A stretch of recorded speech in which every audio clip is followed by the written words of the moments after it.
Écoutez, selon les premières réactions, elle n'a ni réussi à convaincre les marchés, ni à rassurer son parti. Liz Truss n'est revenue que sur une petite partie de son mini-budget. Elle est revenue sur la baisse qu'elle avait prévue pour les taxes sur les sociétés. Alors évidemment, ça s'ajoute à la volte-face qu'elle a fait la semaine dernière sur la baisse des impôts qu'elle avait promis aux plus hauts salaires, mais elle n'a fait aucun mea culpa. Elle n'est pas revenue sur ses convictions. Ma mission reste la même, a-t-elle dit. Elle n'a d'ailleurs rien à reprocher à Kwasi Kwarteng, son ministre des Finances, qu'elle a limogé pour rassurer les marchés et la population, a-t-elle dit. Donc par nécessité, elle l'a remplacé par un homme politique qui est connu, qui est vu comme réputé et comme sûr. Mais les marchés n'ont pas laissé entendre un souffle de soulagement avec cette annonce.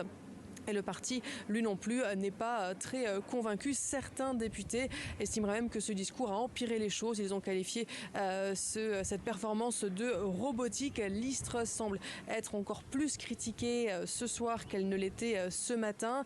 Et il faut savoir que c'est bien sûr son parti qui l'a poussé à faire cette déclaration parce qu'il pensait déjà à la remplacer à Downing Street. Et ce soir, ce discours fait que son parti est encore plus rebelle et pense encore plus sérieusement à la bouter hors de Downing Street.